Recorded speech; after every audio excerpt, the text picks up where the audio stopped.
at the end of the day, he was only a teenager, had lost his mum at a very early age, was rebelling. You know, he wasn't the only one. Prince William was getting drunk quite a lot himself. Nobody seemed to report about that. So there was an image of the good prince and the bad prince, and Harry got labelled the bad prince. If the problem was Harry, as one senior courtier said to me, the solution was the army. But that wouldn't happen until he was 20, which meant the Royal Press Office... Welcome back to today's podcast, everyone, and please remember to subscribe, like, and share this video if you haven't already. I am so glad you could join me today for what is going to be a very honest, very raw, and very necessary conversation about the relentless media narrative surrounding Prince Harry. Let's just take a breath and think about how wild the media landscape has been over the last few years when it comes to this man. It is exhausting just watching it, so I can only imagine what it feels like to live it.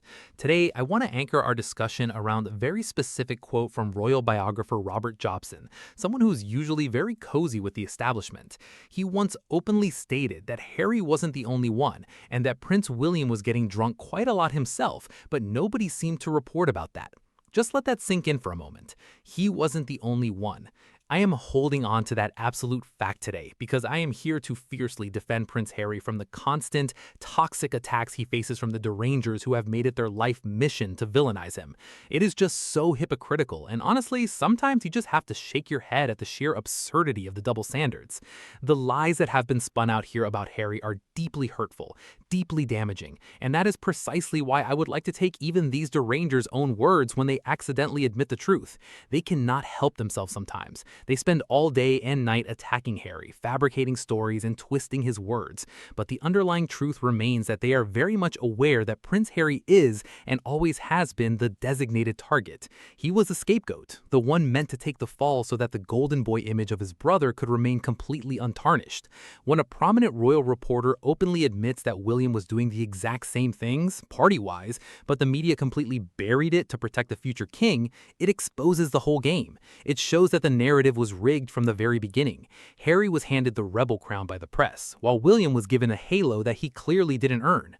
It makes you realize how calculated this whole operation has been, and it makes me so angry to see how they tried to break this man's spirit just to prop up an institution that never truly protected him. Think about growing up in that kind of environment, where your every mistake is front-page news, while your siblings' identical behavior is actively covered up by the palace PR machine. It is psychological warfare. Prince Harry was left out in the cold to take the heat for things that were just normal, youthful indiscretions, things that young people do when they are grieving the tragic loss of their mother and trying to find their way in a world that views them as public property. The media created this monster version of Harry in the tabloids, and the royal family just let them do it because it kept the heat off everyone else. It's a classic diversion tactic. Whenever there was a negative story about the older brother or the father, suddenly a sensationalized story about Harry would miraculously appear to dominate the headlines. They use his life as a human shield, and it is just heartbreaking to look back and see how lonely that must have been for him. And then, of course, the attacks only intensified when he found true happiness and love. When he met the love of his life and she became Meghan Sussex, the media completely lost whatever little sanity they had left. The inclusion of Meghan Sussex into his life didn't just change his personal world, it completely threatened the outdated, rigid power structures of the British media and the palace itself. Instead of celebrating a modern, vibrant, and incredibly articulate woman entering the family, the derangers turned their vitriol up to 100. They couldn't handle the fact that Prince Harry had found a partner who empowered him to stand up for himself, to see the toxicity of the system he was trapped in, and finally say enough is enough. They started attacking Meghan Sussex with the exact same venom, if not worse, trying to paint her as the villain who stole their favorite punching bag away. But Harry, being the incredibly protective and honorable husband that he is, refused to let his wife suffer the same tragic fate that his mother did. He shielded her, he stood by her, and that drove the press absolutely insane because they lost their control over him. It is honestly laughable when you look at the desperation of these commentators now. They sit in their TV studios and write their miserable little columns, trying to convince the world that Harry is miserable, that he regrets his choices, and that he is trapped. They are projecting so hard it's almost embarrassing to watch. You can see the pure joy and freedom in Harry's eyes every time he appears at the Invictus Games, or when he's doing his global charity charity work alongside Meghan Sussex. He is thriving, he's living his truth, and he's doing it on his own terms, completely free from the toxic constraints of the royal rota. And that is what truly terrifies his detractors. They thought that by stripping him of his security, stripping him of his titles, and launching a non-stop smear campaign, they could force him to come crawling back, broken and defeated. Instead, he built a beautiful, independent life in California with Meghan and their children, completely self-sufficient and completely happy. He won, and they just cannot stomach his victory. The sheer volume of fabricated stories we see on a daily basis is just mind-boggling. One day they claim he's looking for houses in London because he wants to return to royal duties, and the next day they claim he's completely cut off and irrelevant. Well, which one is it? You cannot have it both ways. They are obsessed with him because they know that without Prince Harry and Meghan Sussex, the royal family is, frankly, incredibly boring. The current working royals simply don't possess that global star power, that genuine empathy, and that innate ability to connect with people from all walks of life. Harry naturally has that. He inherited his mother's heart, her warmth, and her revolutionary spirit, and no amount of media spin can ever take that away from him. The Rangers hate him because his authenticity highlights their own superficiality and the coldness of the institution they defend. Let's go back to that Jobson quote, because it really is the smoking gun of royal media bias. If William was getting drunk just as much, if William was participating in the same wild youth culture, why was the public only fed images of Harry as the out-of-control spare? It was a deliberate strategy to build up one brother at the expense of the other. They needed a saint and a sinner to make the royal soap opera work. The palace protected William at all costs, trading stories about Harry to the tabloids to keep the press happy and compliant. It's a dirty, transactional relationship, and Harry was the currency they used to buy positive coverage for the future king. It is disgusting, really, when you think about a family doing that to their own flesh and blood. But Harry refused to play his assigned role anymore. He flipped the script, wrote his own book, told his own truth, and exposed the entire rotten machine for the world to see. The bravery it took for Prince Harry to step away from everything he had ever known, to walk away from the wealth, the status, and the security of the institution to protect Meghan and their young family is nothing short of heroic. People love to throw around the word hereditary privilege, but they forget the immense psychological cost that comes with it. Harry chose love, he chose mental health, and he chose breaking the cycle of generational trauma. That takes immense strength. He could have easily stayed, played the game, kept quiet, and let the media continue to destroy his wife's mental health just to keep the peace. But he didn't. He stood up like a real man, a real husband, and a real father, and he said that the buck stops with him. He protected Meghan Sussex when nobody else in that family would lift a finger to help her, and for that he deserves the utmost respect and admiration. Every single day the media tries to find a new angle to tear him down, but their arrows are bouncing off his armor now. He has found his peace, he has found his purpose, and he has a fiercely loyal community of supporters around the world who see right through the lies. We are here to stand in the gap for him, to call out the hypocrisy of the British press, and to remind everyone of the facts. They want us to forget that William had the exact same wild streak. They want us to forget that the palace actively leaked against Harry, and they want us to forget how brutally Meghan Sussex was treated by the British tabloids. But we have long memories, and we are not going to let them rewrite history.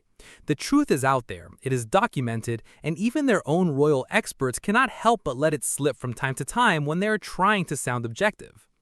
I want to thank all of you who continue to support Prince Harry and Meghan Sussex, who see past the media matrix and recognize the genuine good they are doing in the world through their Arkwell Foundation and their various global initiatives. They are using their platform to talk about mental health, internet safety, and uplifting communities, while their critics are just sitting in dark rooms writing bitter tweets and articles. The contrast could not be starker.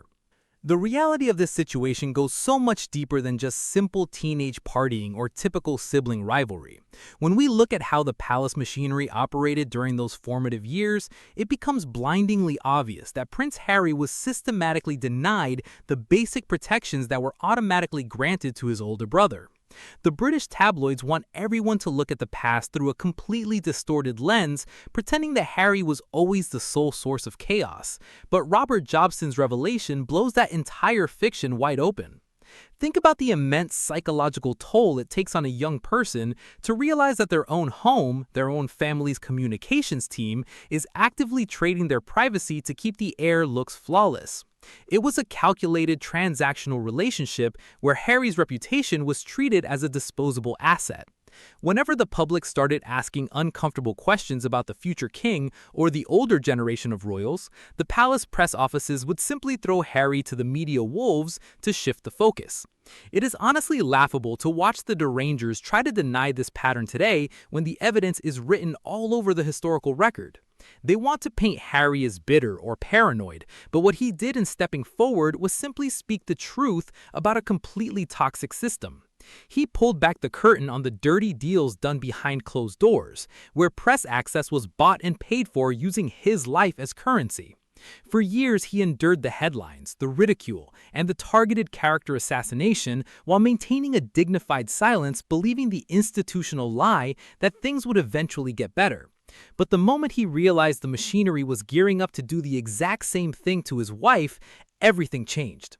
He saw the terrifying parallels between the media's obsession with his mother and the relentless, coordinated vitriol being directed at Meghan Sussex, and he made a definitive, heroic choice that the cycle of destruction had to end right there.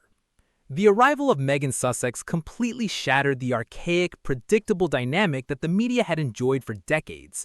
She wasn't someone who could be easily managed, silenced, or intimidated by the royal rota, because she was already a fiercely intelligent, highly successful, and independently stable woman before she ever set foot in the United Kingdom. She brought a global perspective and a powerful, articulate voice that resonated with millions of people around the world, which completely terrified the establishment. Instead of celebrating her as a breath of fresh air and a tremendous modern asset to the monarchy, the media immediately shifted into a full-scale smear campaign. They couldn't handle a woman who understood her own worth and who empowered Prince Harry to see that he didn't have to remain trapped in the role of the institutional scapegoat. They tried to break her spirit with endless fabricated stories and coded attacks, but Harry refused to stand by and watch history repeat itself. The level of protection Prince Harry showed for his family is exactly what defines a true leader, a true husband, and a true father. When the palace completely failed to offer any meaningful support or issue public pushbacks against the most vile and dangerous media narratives targeting Meghan Sussex, Harry didn't hesitate. He looked at the system, recognized its complete lack of basic humanity, and decided to walk away from the immense wealth, status, and false security of the royal fold to ensure his family's safety and mental well-being. That kind of bravery is precisely why the derangers are so completely obsessed with him to this day. His departure didn't just remove their favorite target, it proved that the power of the British press and the palace establishment is entirely an illusion to anyone who values love and freedom above institutional conformity. He chose his wife, he chose his children, and he chose a peaceful future on his own terms, completely breaking the generational trauma that had plagued his family for decades. Now, watching the absolute desperation of these royal commentators on a daily basis is highly amusing. They sit in their London studios frantically inventing stories about hidden miseries, imaginary marital crises, and secret desires to return to the fold, completely blind to the reality of the beautiful, independent life that has been built across the Atlantic. Every single time Prince Harry and Meghan Sussex appear on the global stage, whether they're advocating for digital safety, addressing international summits, or directly uplifting communities through the vital work of the Arkwell Foundation, the truth is undeniably clear. They're genuinely happy, profoundly unified, and completely at peace. They are building a real, lasting legacy focused on tangible human impact, completely free from the toxic daily briefings of the royal rota. The media's cost and arrows are simply bouncing off their armor now, because Harry and Meghan Sussex have already won the battle for their freedom. Thank you so much for watching today's video, for listening to this deep dive, and for standing up for what is right. Don't forget to hit that subscribe button, leave a comment down below sharing your thoughts on this blatant media hypocrisy, and share this video far and wide so we can keep spreading the truth. Stay strong, stay positive, and I will see you all in the next video.